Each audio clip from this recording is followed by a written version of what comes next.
Hello everyone, स्वागत करता हूं बैक टू स्कूल पर। आज साइकोलॉजी और पेडागोजी फैक्ट एंड सीरीज की काफ़ी इंपॉर्टेंट तीसरी वीडियो होगी।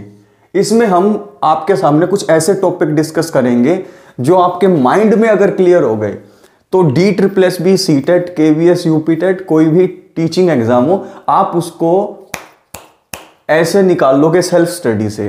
तो दोस्त विप्लव सिंह नाम है मेरा। जल्दी से बैक टू स्कूल चैनल को सब्सक्राइब करो, मजा आ जाएगा आपको।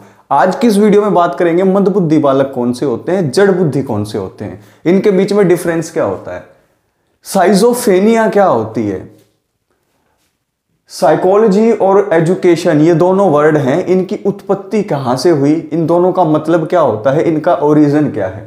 उसके बाद द प्रिंसिपल्स ऑफ साइकोलॉजी या द प्रिंसिपल ऑफ साइकोलॉजी किसकी बुक है, किसने लिखी, इसकी इंपॉर्टेंस क्या है। उसके बाद क्रिएटिव यानी कि सृजनशील बच्चे में कैसी थिंकिंग या कैसा चिंतन होता है और इसके पीछे रीजन क्या है। तो ये जो आज आपके 7 टॉपिक हैं, ये 7 के 7 टॉपिक हम डिस्कस करेंगे वीडियो नंबर 3 में, पेडागोजी एंड साइकोलॉजी फैक्ट्स की सीरीज में।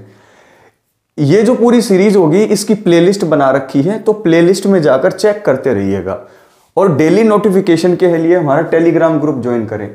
यहां से क्वेश्चन आए ही आए हैं और आएंगे ही आएंगे। अगर आप भूले भटके चैनल पर आकर ये वीडियो देख गए तो कुछ नंबर भी आपके पक्के हो गए हैं, ये बात देख लेना। मंदबुद्धि बालक का और जड़ बुद्धि बालक दोनों का IQ कितना होता है, इन दोनों की अगर हम बात करें तो देखिए, सामान्य बालक का IQ होता है 90 से 110 के बीच में, लेकिन जो मंदबुद्धि बच्चा होता है उसका IQ होता है हमेशा 70 से 80 के बीच में। 70 से 80 का बच्चे का IQ होता है। IQ का मतलब होता है इंटेलिजेंस कोशेंट। क्या? Intelligence quotient. और 70 से 80 के बीच में मंदबुद्धि, इनके सीखने की गति काफी कम होती है। कोई भी चीज ये सीखना शुरू करते हैं तो उसमें टाइम बहुत ज्यादा ले लेते हैं, एक नॉर्मल बच्चे के साथ अगर कंपेयर करके देखें तो। दूसरे होते हैं जड़ बुद्धि।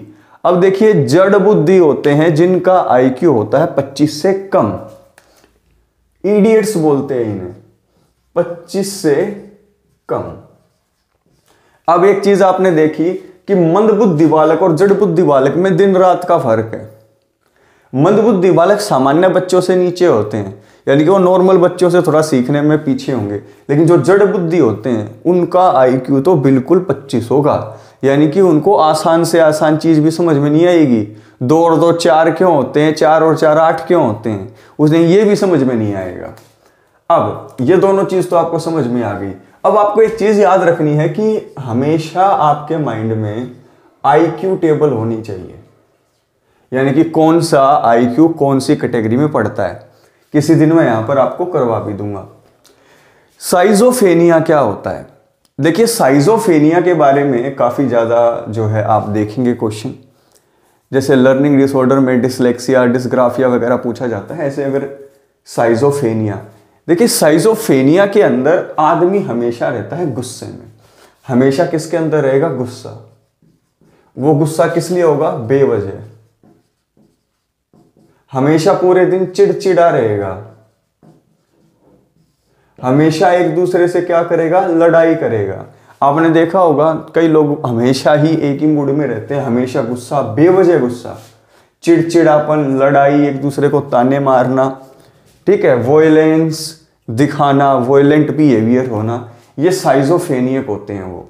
तो साइजोफेनिया के अंदर यही दिक्कत होती है, पूरे दिन गुस्सा, बेवजह चिड़चिड़ापन। अब ये 2 वर्ड बहुत इंपॉर्टेंट हैं, एक साइकोलॉजी और एक एजुकेशन।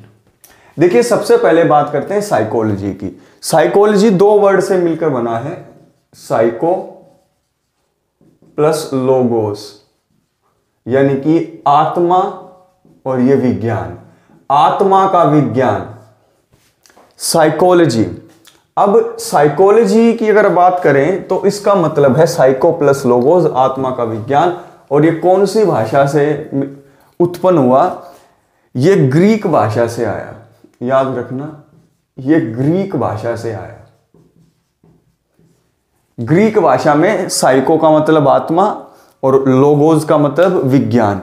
तो साइकोलॉजी का मतलब क्या हुआ? आत्मा का विज्ञान। खुद ही देख लो भाई, ग्रीक वर्ड है, 2 वर्ड थे,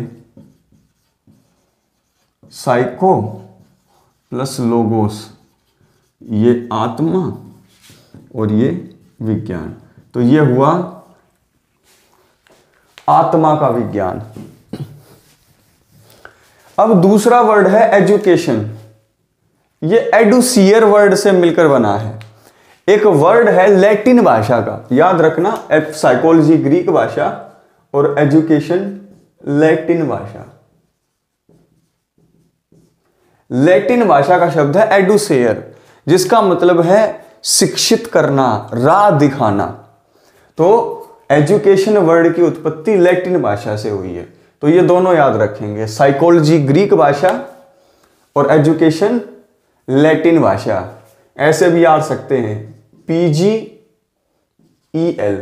यानी कि P से साइकोलॉजी, ये ग्रीक, E से एजुकेशन, L से लैटिन।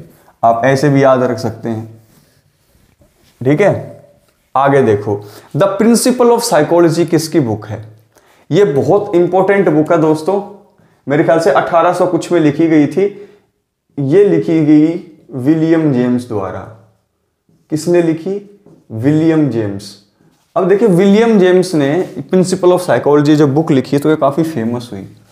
इसके अंदर साइकोलॉजी क्या है, चिंतन कैसे होता है, थिंकिंग, इसके अलावा आदमी की जो हैबिट होती है वो कैसे बनती है, उसके अलावा आदमी विश्लेषण कैसे करता है, ये सारी चीजें साइकोलॉजी के अंदर आने वाली छोटी से छोटी चीज के बारे में विलियम जेम्स ने इसमें बता रखा था। और ये बहुत ज्यादा फेमस बुक हुई अपने टाइम की। तो प्रिंसिपल ऑफ साइकोलॉजी बुक लिखी विलियम जेम्स ने। अगला टॉपिक देखो, ये प्रकार्यवाद के जनक हैं। क्रिएटिव या सृजनशील बालक में कैसे थिंकिंग होती है, कैसा चिंतन होता है। अब देखिए, जहां पर भी बात आएगी क्रिएटिविटी की, याद रखना, जहां पर भी क्रिएटिविटी की बात आए वहां पर हमेशा आपको डाइवर्जेंट थिंकिंग मिलेगी। कैसी मिलेगी?